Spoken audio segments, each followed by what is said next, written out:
The Color of Rain, New York Times bestseller. Now it's a movie. It's premiering this Saturday on the Hallmark Movie Channel. Joining us is the very real-life couple that just inspired this remarkable story, Michael and Gina Spehn. You are here with us. I know a lot of people were watching going, well, what's the story about? What is this movie that you're hyping? And which I think is fascinating. Tell us your story. Thank you, and thanks for having Sure. us. Both Gina and I were married previously. Gina was married to Matt. I was married to Kathy. And Kathy and Matt grew up together in a small town in Michigan and went to grammar school, high school, and even college at Michigan State together. So they knew each other growing up, and then they went off and married the two of us. Gina and I never met each other, but we sort of kind of had heard about each other's families through the years because of the friendship between our spouses.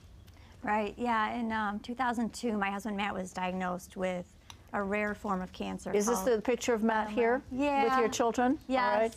That was actually the year that he was diagnosed, and that was in 2002, and Sammy was 1 and Drew was 3 at the time. So, excuse me again, what was he diagnosed with? It's called leiomyosarcoma. It's a rare form of cancer, a sarcoma cancer, which is more commonly known.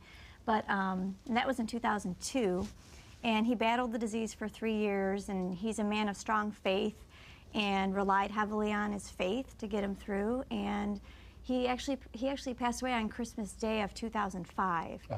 So it was about 3 years later, and he lost his battle that day. And a few days later, we had his funeral, and in attendance at his funeral was Michael's wife, Kathy.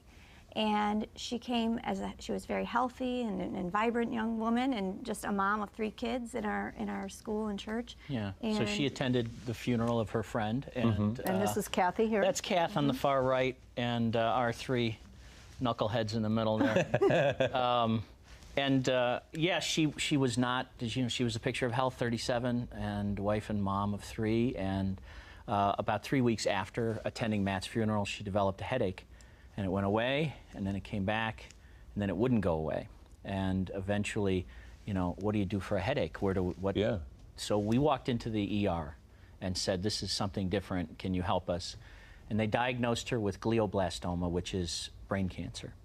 And it was in a particular spot in the brain. It made it inoperable. And we thought we could buy her some time. We thought that we would eventually bring her home, but God had different plans, and 17 days later, she passed away. My goodness, from the time they diagnosed it?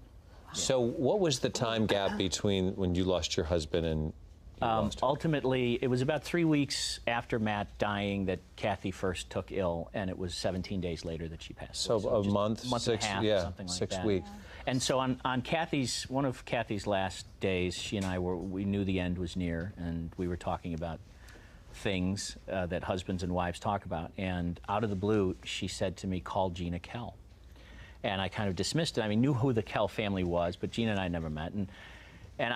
And she insisted, Kathy really was adamant, and really what I think she ultimately was saying was she knew me, she knew what men are like, and I think she was trying to encourage me to stay connected to the community, to the church, and not try to stiff upper lip it and go it alone. She was just trying to make sure that we'd be okay. Yeah. Did she want you to contact her because you went through a similar situation, and how you got through it with your kids, and perhaps to help? Yeah. I think she was just trying to connect him to someone. And I remember Michael told me the day I met him, Kathy told me to teach your boys how to play basketball. Yeah. He's a basketball coach, and you know, and he's done that. So how is it that the two of you are sitting before us as a couple now? When did that happen? How did that come about? Over the months, the kids really kind of led us. We were all just buddies. We were friends, and the 5 kids really clicked and immediately became very close.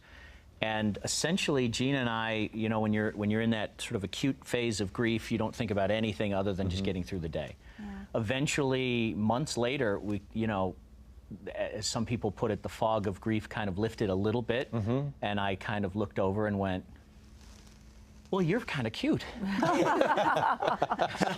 I realized, well, wait, there's an actual woman sitting next to me. And so we ultimately went on one date. One? Well, we have 5 kids. Okay. Yeah, right. But it was a great date. You know, it was a phenomenal date. Let's not be on it. You took kind of out of cute at that point, I hope, and you just said you're cute and not kind of cute. So you decide to put this story together as it began to unfold and how the children came together and your lives come together. You put it in a book and you called it The Color of Rain. Why? Well, the name, it took a while actually to come up with the name, but there's a part of our story where there is a double rainbow that is sort of this symbol that we find, and it's this beautiful example of, we think to us, as a sign from God that maybe this is okay, what we're thinking about doing, merging these two families. Well, we thought about it more deeply as we were writing the book, and what should we call this story? And there's this idea that, you know, when rain falls, every drop of rain actually has all the colors of the rainbow in it. It's that light has to refract through it to see it just right. Yes. Well, I think that's true of life, and I think that's true of our, you know, our experiences and our tragedies. That sometimes rain gets a bad name. When we allow light to kind of, the light, we think it's God, we think it's our faith, we believe in that the faith of God, you know, trusting in Him and what His plans are for us, that when we let that light kind of shine on our tragedies in our life and let Him work through it, that you'll see color and you'll see light again. You'll see all the beauty that life has to offer. And other people can see it too. Yes. You help other people Not without as the well. light, though. Yeah. We're going to see a clip from, we want to share a little bit from this. What are we going to see? I think the clip they have is where we've gone on our one date. And now, and at that date, it was cool because everything we had done had been with the 5 kids, and so now we were going to have a little alone time. And Gina was sort of making fun of me a little bit because I was having some fun with the waitress and teasing. We were laughing, and it was this great sort of alone adult time that we hadn't been able to share. So the clip is immediately after coming home from that date. All right, let's take a look.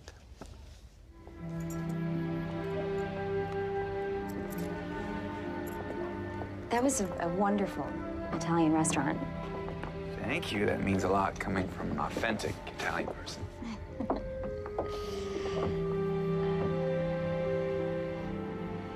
Well, good night. Good night. You should go. I'm leaving. You should. I am.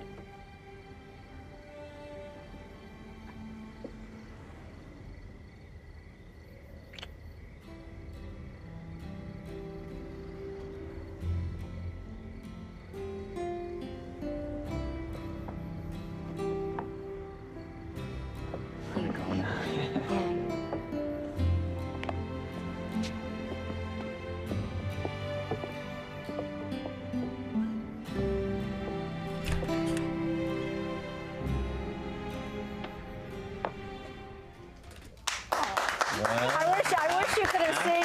I wish all of you at home could see their faces while they were watching that clip. Pretty smooth, don't you think? Yeah, yes, but it was so lovely. Look, I was nervous, you know. I'd been a married woman for 13 years, had 2 children, and I was about to have a first kiss again, and I had butterflies in real life, so I thought that they did a really good job with that scene because it was pretty real. Is there a message from this that you want people to have? Definitely, yes. It really begins and ends with hope.